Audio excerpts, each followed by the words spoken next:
So this video, sorry, I've been losing my voice more and more. This video is going to be focusing on ostracization in the communities and how it's so common for people with C-PTSD to isolate, and a lot of the common reasons on why that is, and a lot of the reason around that isolation is to do with the ostracization and the umbrella of triggers. So that's going to be the main two focuses. The ostracization, what the experiences with that and the causes, and what actually it means to have an umbrella of triggers and how they keep growing and how it affects you. Because these two topics are very important to understand, and they're very big cause on the suffering and problems that people with C-PTSD have today. So with the ostracization, it basically comes down to lack of awareness in communities, because human nature, we all do it, judge. It's in our nature to judge others, and it's instinctively done based on appearance. When we see someone, something we don't know, or a behavior, we are going to line it up with our own perspective. We're going to make assumptions through our own lenses based on our own experiences. So if we don't understand trauma and we see a behavior, our head's not going to be like, oh, that poor person needs help. Our head's going to go to, ew, whatever that behavior relates to you. And when you are someone with C-PTSD, you are super sensitive. Your sensory and everything is heightened, so you notice things. But because you are also scared, there's a blend of paranoia in there, because you don't know who to trust, who is safe, and things sort of get blanketed as one, and then you get branded as a paranoid person and quite often gaslit, because people won't take you seriously ever based on that. Oh, you've got trauma, you're scared of everything, so we're not going to believe anything you say. And you get shut down a lot.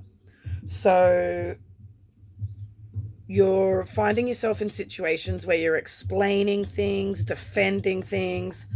People are judging you. People are not wanting to be around you. People are removing from you. You don't have a voice. And the only way you actually fit in and avoid all that extra suffering is to people please, because you don't want the conflict, you don't want the drama, and you don't want the draining of your soul every time you open your mouth, having to justify your entire existence just because people aren't getting it. And what I mean by that is we have certain routines and behaviors and mannerisms and reactions and needs, and we have to do things to take care of ourselves that people don't understand. And instead of trying to understand, what they'll do is tell you that what you're doing is wrong, how you should be doing it better, and they're looking down on you. The ostracization comes from not fitting in anywhere because people aren't understanding you. So you end up in sort of you're either in debates, getting heated debates with people, and they don't want anything to do with you because you're getting so sick of defending yourself, or you're people pleasing and you're just getting thrown around like a rag doll, or people are laughing at you because you're this try-hard, just trying to fit in everywhere, and people just don't want anything to do with you. Or because you are having all these reactions and they're not understanding all these different versions of you. Quite often you're out in the community unmedicated or over-medicated, and people will think you're a drug addict because you're either whacked out on meds to be able to cope with it, to just shut it all out, or you're dissociating, or you're unmedicated and you're just freaking out, or you're getting sick. So whatever it is, people are going to be judging you and they're not wanting a bar of you, and you end up alone. You end up really alone, and then that sparks your paranoia and your self-worth and your shame and everything, and you start spiraling and becoming worse, and it's almost like it manifests you into what they think you are, and you become really mentally unwell just from that judgment and not belonging and not knowing where to turn. It just spins you around, because if you think about it, you are also dealing with a sensory overload. You're dealing with umbrella of triggers, which I'm about to explain. You're dealing with not being in your familiar, not being in your safe. You're dealing with no one understanding at all. You're feeling so scared, so alone. And that all comes out in your anxiety and your behaviors that no one wants to be around. So people will shut you down when you're talking. People will walk away when you approach. People will debate you when you're trying to just get the things that you need and tell you that you don't fucking need it. And you just end up going, fuck you. And you do become toxic, so people don't want to be around you. And you become an outsider. You don't belong in anywhere. The umbrella of triggers is harder and harder every year. So an umbrella, think of it like branching out, like it just goes out, yeah, over everything. And if you can have an umbrella of triggers from a traumatic event, having it from several traumatic events, when you have C-PTSD, which is multiple traumatic events, right? Ongoing trauma, abuse your whole life, or over a certain period of time. And that means you've got a lot of triggers. And that's a lot of branches and a lot of umbrellas. So with a disorder that's misdiagnosed, untreated, judged, ignored, those 50 to 100 triggers you had 20 years ago is now thousands. And you can't go out and you can't move without a trigger. So I'm going to explain the umbrella, and what it means is I'm going to give you a couple of examples. I'm going to use a standard one, like a car crash, and then I'm going to use one of my own, a real one. So let's say you've got PTSD because you've been in a car crash, and certain things around the car crash you're too scared, like you can't get behind the wheel, even being a passenger in the car with certain drivers, you can't drive to certain places. Yeah, there are certain things that you're like, you've got PTSD and you're all sort of shaken up, right? You're in fight or flight, you're jumpy, you've got to heal from that. There are things around that event that are very obvious triggers, like I can't get in the car, or, certain things around cars, they're obvious, right? But then there are other triggers that you may not be aware of, and they just keep growing in the background. And all these years later, things that aren't related to that car crash are triggering you the same way a car related trigger would, or anything like instantly from that would. So for example, let's say in the car at the time when that crash happens, there's the radio's on and it's playing Hanson's Bop, yeah, from the 90s. Bop, bop, bop, yeah. As the crash happens, that song's going. That song is now a subconscious trigger for you. Could be, not necessarily. I'm not saying that it is. This is in the example that I'm giving. So you are now in the shopping center. It's 6 months later. You have no idea that song's even a trigger. And you're walking through like Kmart, and bop, chop, bop, and suddenly you're like, panic attack. Maybe you like drop down, you like freak out, and you have no idea why. But that song has triggered a response of fear and jolted you into fight or flight. because your whole system's remembered it.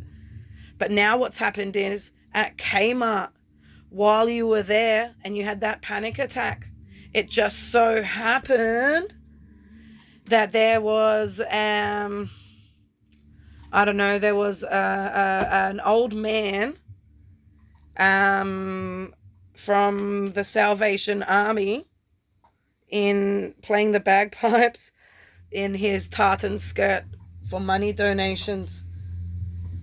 Now all of a sudden, in your subconscious, some dude in bagpipes with the tartan could be a trigger down the line for you. See where I'm going? And then your body's going to react the same way it would for the car crash.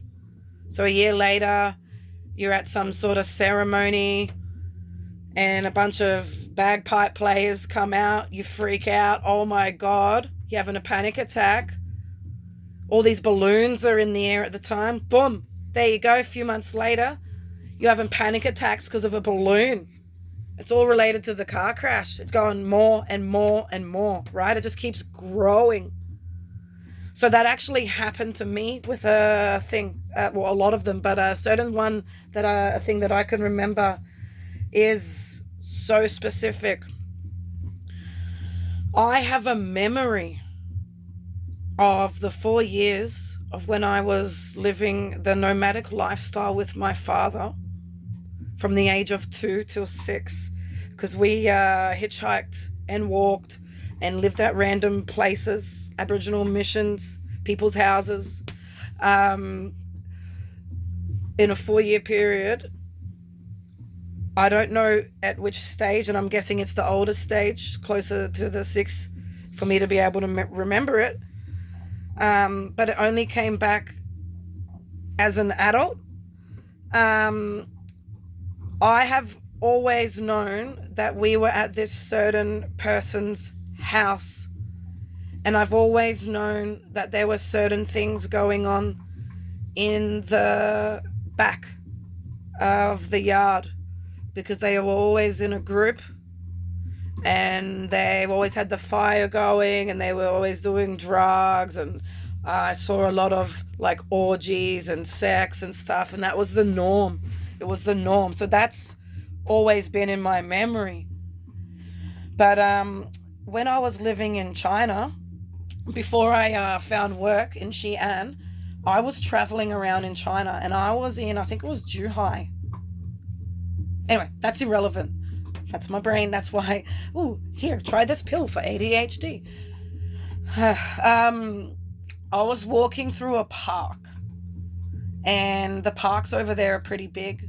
And I'm not meaning a park with swings like here. Their parks are like big open sort of gardens with benches, and you could just go for walks with little ponds and stuff in them, and people doing Tai Chi everywhere. So I was walking through one of them, and then I could hear and smell that there was this, street food vendors nearby. And I was like, hell yeah. So I started following my nose and my ears to make my way over to those food vendors. And as I was going through this park, all these paths, all of a sudden, I tripped over a goat's head. And I didn't realize what it was, and I've looked down, and there's a goat's head just randomly there in this park. Like it had just been fucking thrown there. And I'm like, all right. Okay.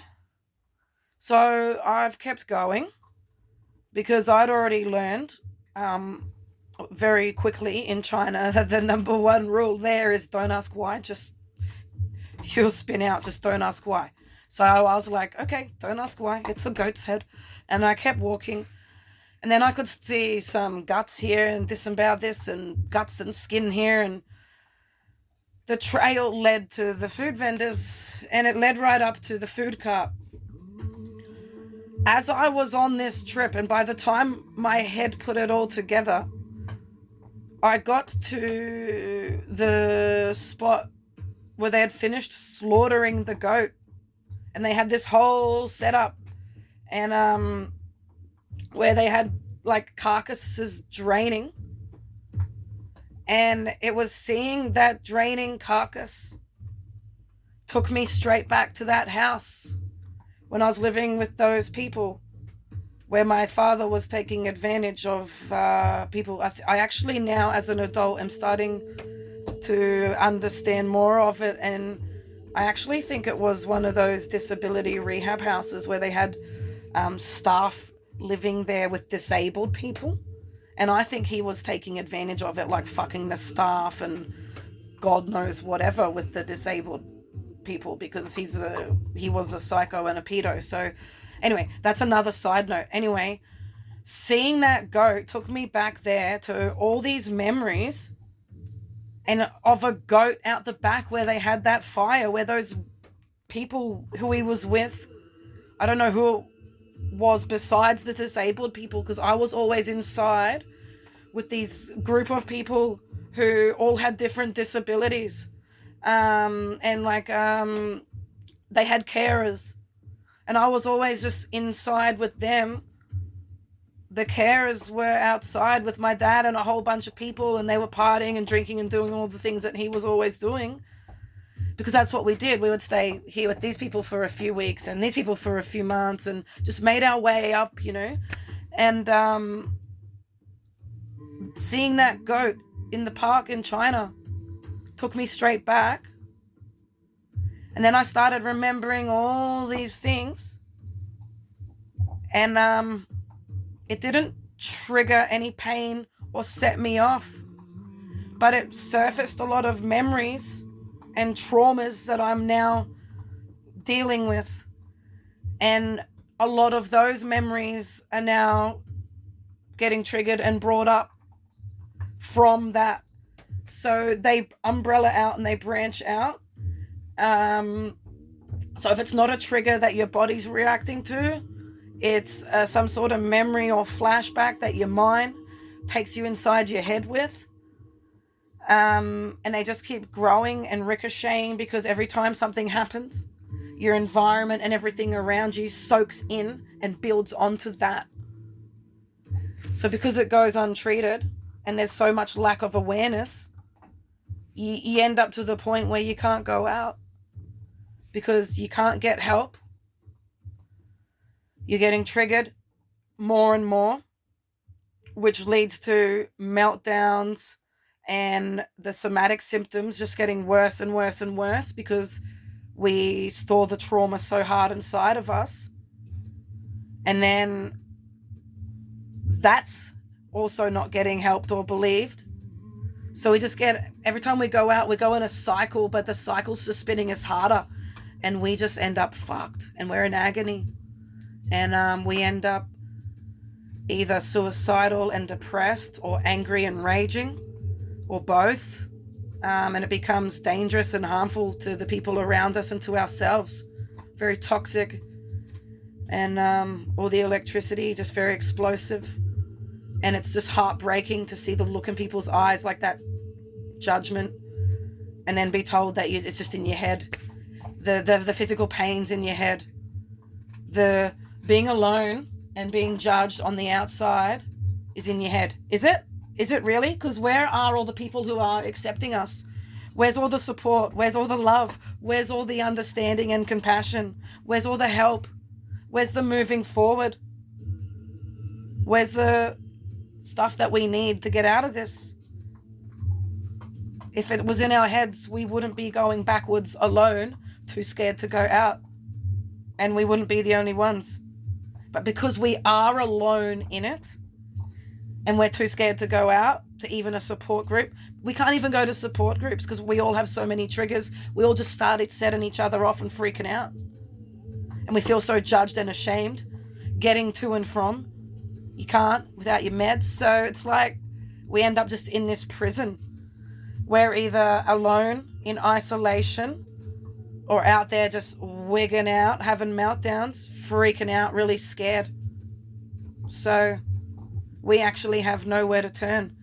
And that's why a lot of us are turning to self-healing, Eastern medicine, nature, because it's what we need. Because the chemicals don't work. All your clinical setups fuck with us. All your judgment hurts.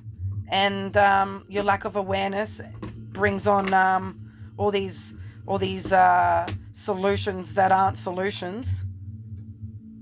We become an experiment and a gamble, and it just hurts us more each time. You build on our pain and then expect us to be normal, be respectful, not have anger, not react.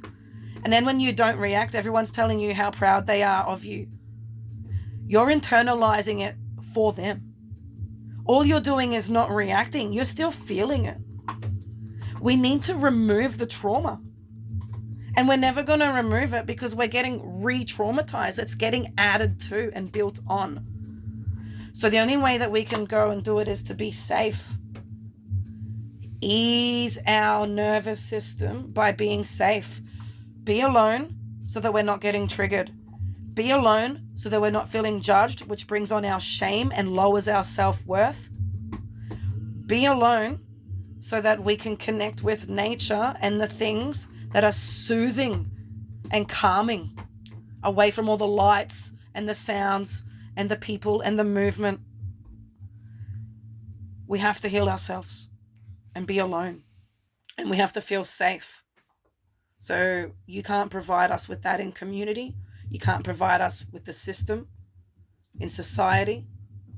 So we need to create it at home, and some of us can't even do that at home because some of us don't have a home. And some of us don't have safe homes. So we live in a prison. And we're treated like criminals. And the solution for you, for all of you, to us, is to take a pill to stop delusions. So no, thank you. So I've tapped out. I'm not getting help from anyone anymore. Sorry about that sound in the background. My dog's eating a bone. I'm not getting help from anyone. I'm taking the time out to be alone, because every time I actually go to see a therapist, a GP, Centrelink, social services, anyone who, hospital, police, lawyers, court, whatever it is, I end up on my knees. I end up shaking. I end up vomiting. I end up crying, rocking. I end up in agony. I end up with burning nerves. And I end up coming undone so hard that you all just think I'm a fucked up psycho, criminal, drug addict, lunatic. And I'm not. So the only way to not be that to you is to not be around you. Because this calm state, how I am, this is how I am.